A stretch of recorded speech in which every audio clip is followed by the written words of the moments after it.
Welcome to the Force and Styles podcast. This is called Remember the Vibe. Basically a podcast chatting to Mr. Styles and with myself, of course, and just discussing our career, the fun times we had, the goods, or just kind of the ups and the downs, because there was a few downs as well as all the ups. So, Dal, welcome. Hello. How you doing? Good. I'm looking forward to this. You look smiley. Your back's okay now. Yeah, my back is. Yeah, it is all right. Yeah, surgery's done, and I'm on the mend. Excellent. And squats have restarted? No, squats are never happening again. Okay, that's a fact. Excellent. Well, look, I've written some points down to try and cover as many things over the years that we've been working together. See if we can cover just as much as possible in the time that we've got. So I thought there's no better place to start than where it all began, sunny Clacton-on-Sea. Yes. Because Clacton was a massive part of everything that we did. It was. And it was the start of everything, wasn't it? The start of like everything. Individually, before we even got to our point, like Oscars, the club, for me, that's literally where everything began. And it was a special club, wasn't it? It was. It was something else. Yeah. And the mad thing is, particularly with the places you go now, which are just absolutely insane, how does that kind of compare? I know it's completely different, and the parties you're doing now are a lot bigger, but I think it was so early, wasn't it? It was so early, and I think the difference is it's very difficult to compare what things are like now to compare it to what it was like back then, because, for example, it's really weird that I should remember this, but I actually remember the date of the first time I walked into that club, because I was a kid. I was I think I was 17 at the time, or I was about to turn 17, and it was March the 17th, 1992. Right, and I remember because it's precise because I had the flyer. Right, and and it was a free again, because they used to do free raves down at the pier every now and again, and you were the main DJ. So I was at school. I had no idea what rave music was, because obviously it was pretty new back then. Yeah.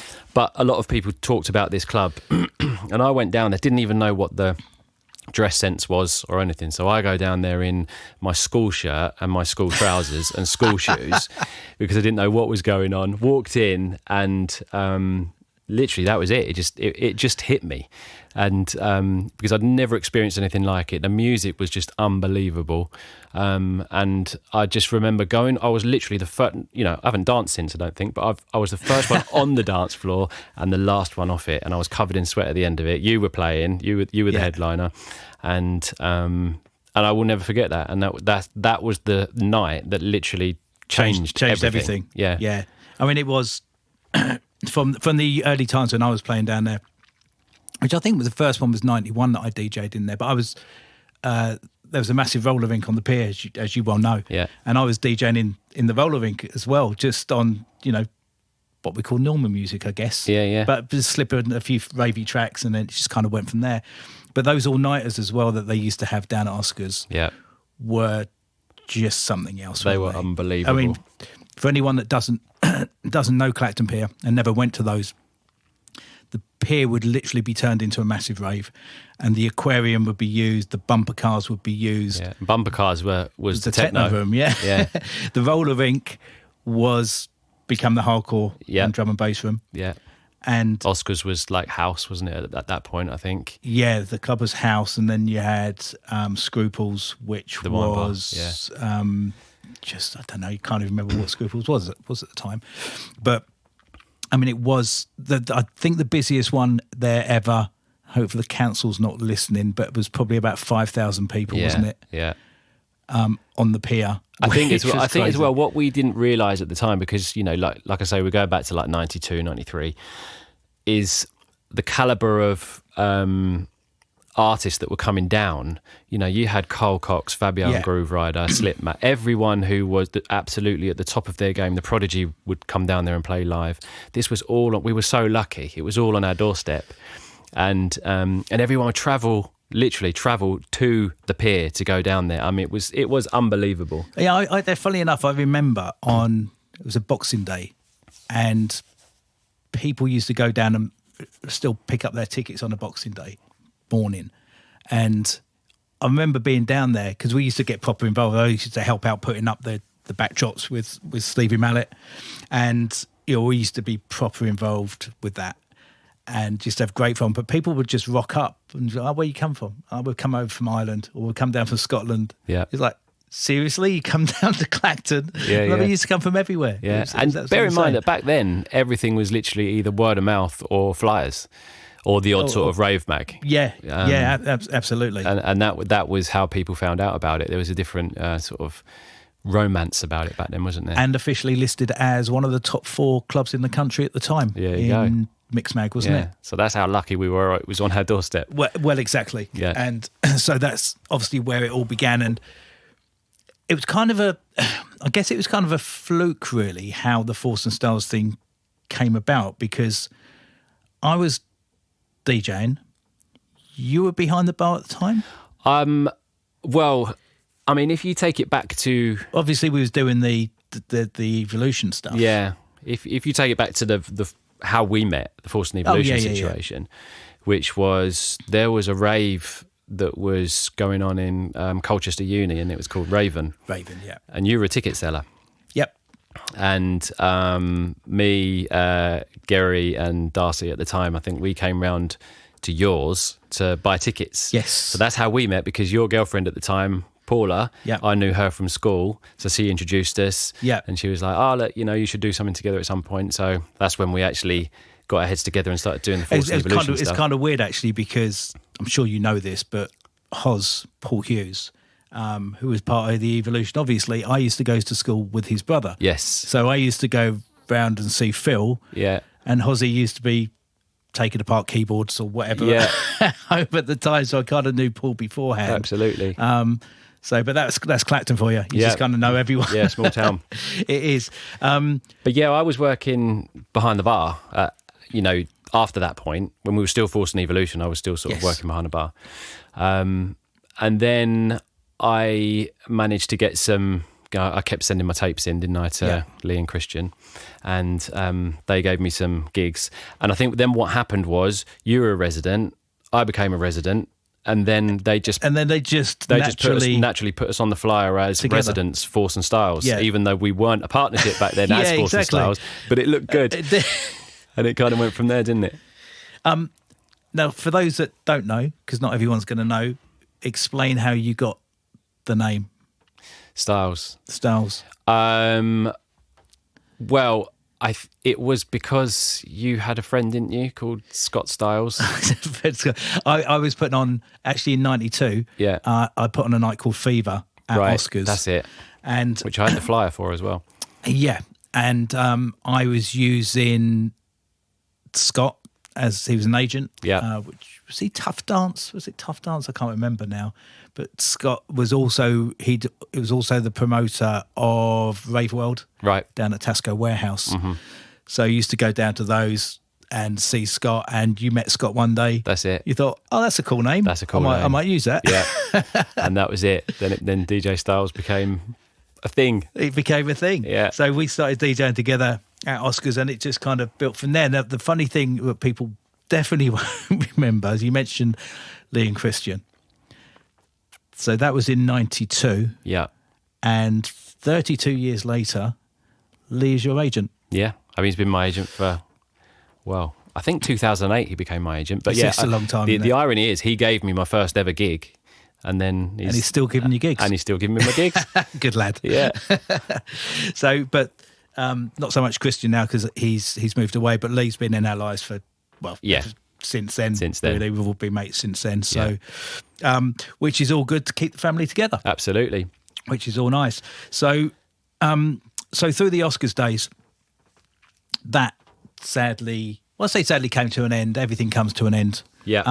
But Lee and Chris had left Oscars, and Lee then started working with Andy at Rumours. Correct. And when things weren't happening down at Oscars anymore, we then moved up to work with Lee again at Rumours. We did. Again, for those who don't know, Rumours was literally a club just up the road from Oscars. So it's still in the same place, still in the same town. It is 2.5 minute walk, isn't it? Yeah. Really, it's not far. Clacton's not a big place, and Yeah. it's not. Well, funnily enough, we had at that point there was 3 clubs which were all doing pretty well at the time. Yeah. But the difference was Rumours was a proper commercial club. It was. So at that point, it didn't have, or up until that point, it hadn't had any sort of, let's say, underground music. It was just, like you say, commercial. Yeah, and I believe the capacity was around about 900. Yeah. And it was one of those traditional old cinema style clubs, wasn't it? With balconies. With the balconies around the top and everything. But obviously we'd started the UK Dance label, and we were looking for a venue to put parties on for the label. So Lee and Andy had said, yeah, come on in, let's do some of that. And I think we decided we weren't going to do too many, because we'd had some experience of doing parties down at Oscars, which was amazing when we did it. Yeah. I mean, the queues for that first UK dance party at Oscars was... Well, we pulled in some favours, didn't we? We literally stacked that lineup. Yeah. And actually, that was probably a bit of the downfall, wasn't it? Because where do you go after having a lineup which had Slip, Matt Dougal, Hixie, Vinyl Groover, Force and Stars? It literally was stacked. And for us... It was kind of a helter-skelter lineup in a club, really, in a club environment. and the queue was... I've never seen anything like it. Well, I think that at that time, the club was getting an average of 550, 600 in a, what was 1,000, 1,200 cap venue. Yeah. So it wasn't going as well as it had been on occasion. But we put that night on, and the queues, because there's obviously a big hill going from the road along the seafront down to the pier. Yeah. And the queues went up the hill, down the seafront, and there was 1,200 in that night, I believe. Yeah, it was absolutely mental. It was a sweatbox, wasn't it? It was a sweatbox. So it naturally, carrying on those at Rumours was a no-brainer. So I think we decided to do 4 a year, every 3 months we decided to do. And from recollection, in the number of years that we did, I can't quite remember how many years it was, probably 3, I think. Maybe even 4. But the minimum we ever had in there, I think, was 850. Yeah. In a 900 cap venue. Yeah. I know we went over that a couple of times, Yeah.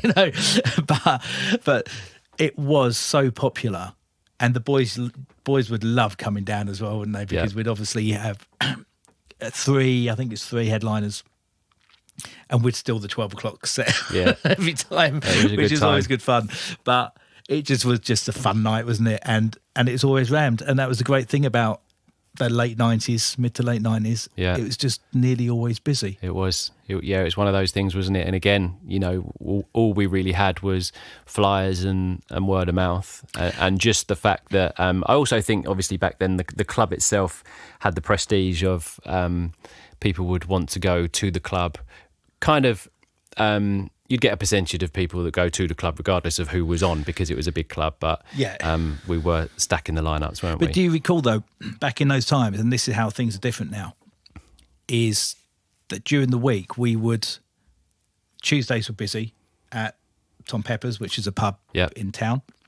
So they'd have a 2-for-1 on. Mm-hmm. And then they'd also have a 2-for-1 on a Thursday, I think. Yep. And Rumours will be open on a Thursday, and that'll be packed on a Thursday night. It's packed on a Friday night for the Garage Nation will be on, or something like that. And then Saturday night will be us or Pam's house, and literally 4 nights a week, 5 nights a week. Town was rammed. It's always rammed. It was insane. It's like a ghost town now, isn't it? It's like a ghost town most places. Most places. Well, this is how things are different. Yeah. People can't afford to go out anymore. Yeah, yeah. I don't think you're even allowed to do 2-for-1s anymore. You know? But it completely ruined nightlife. But we definitely live in a different time. It was memorable, and also I think what's so special about it for me is that everything back then was a first, wasn't it?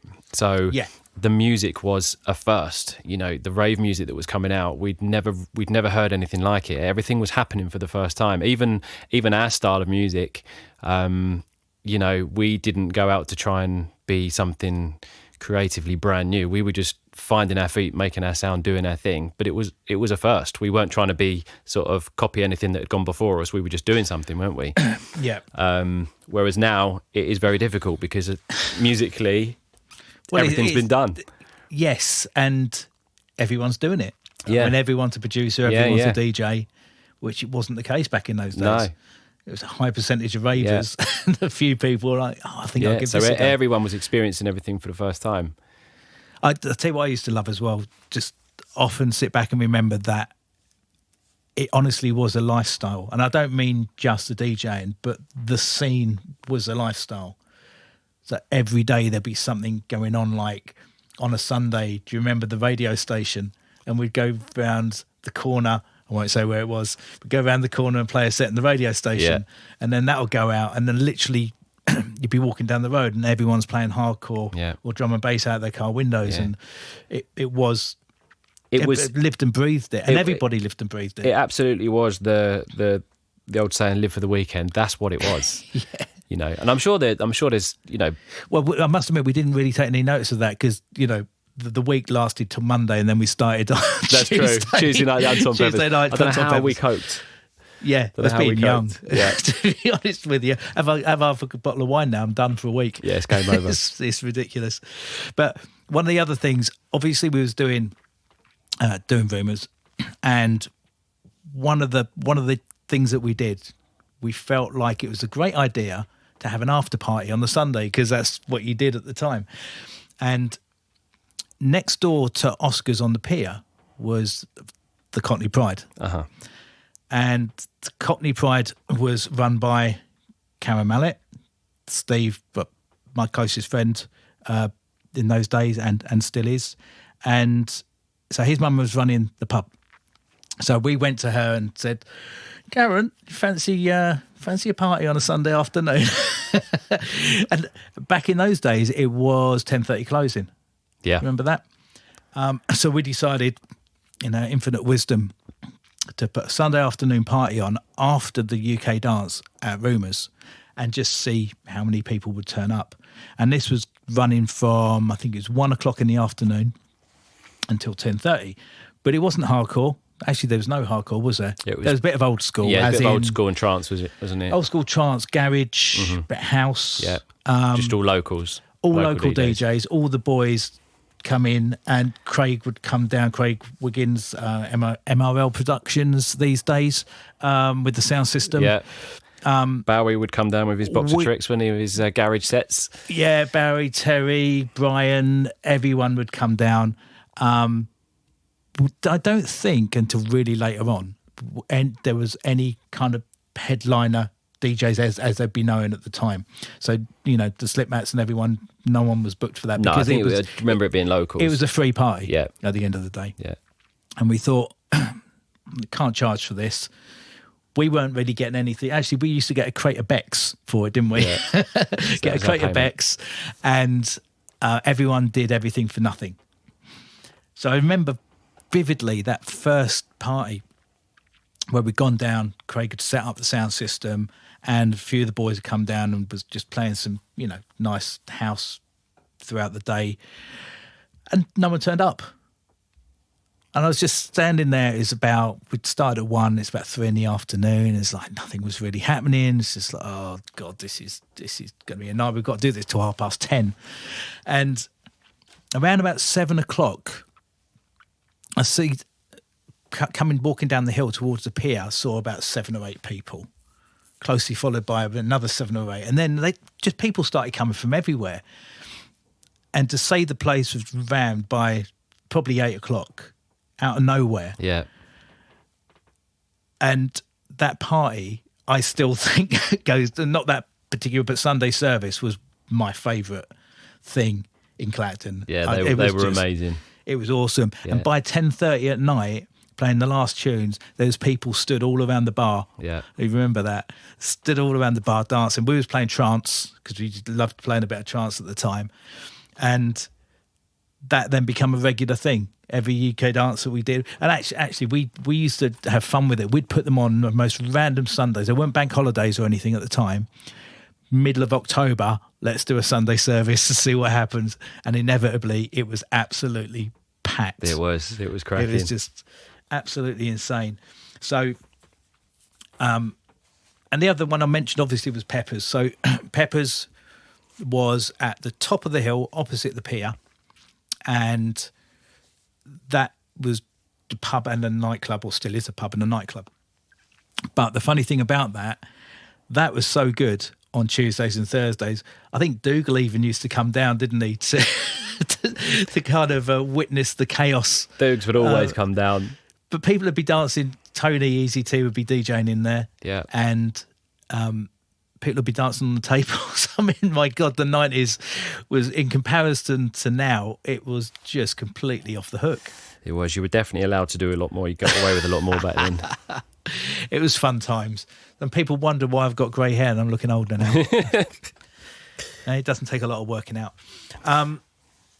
So, look, apart from that, that was all the party side of things. Our mates obviously were a big part of everything that we did. We used to play football every week, a little football team. Yeah, Monday nights, wasn't it? Got it changed to a few different nights. I think it was on Mondays, then it changed to Tuesdays. But all the lads would come over to the sports centre and we'd book out a pitch, and we just did that. And then inevitably in December that would end up in a Christmas party with all the boys out. And I think there's been a few images gone up on socials recently about some of those parties that we used to have as well. But we used to hang out a lot with our friends. I mean, you obviously, for you being over the other side in Frinton at the time, yeah, a whole gang of friends there as well. Everyone would just come together, wouldn't they? Yeah, it was amazing. But one thing I did want to mention before we get off of this, the Clacton section of the chat, was your 20th birthday. So you've just told me it's 20th. I thought it was 21st, but yeah, apparently it was. It's not. It was the 20th. What do you remember about that? Well, I mean, it was unbelievable for a start. But basically, how it happened was you, Darcy, one of my closest mates, and I think Tony, who used to work down the Cockney at the time. You told me that you were taking me to London, yeah, and we were going to go to a club in London or something like that. Yeah. So that's what I was, and me being naive, as I pretty much still am these days, to be honest. I'm like, okay, cool. You didn't have your school shirt on, did you? I didn't have a school shirt on, no. Okay. I'd upgraded by that time. So we basically, I think you picked me up, we just got into the car, we were just getting onto the A120, and then suddenly I think it was either you or Tony said, oh no, I've left my wallet down the pub, yeah. left my wallet, and didn't cross my mind. Headed back to the Cockney on the pier, and then he said, do you know what, seeing as we're here, let's just have a quick pint and a game of pool and then let's head off. Yeah. Again, I had no idea. Like most people, I reckon, would probably be a little bit suspicious by this point, but not me. I'm like, cool, yeah, let's have a game. All the banners outside would have given it away, wouldn't they? Exactly.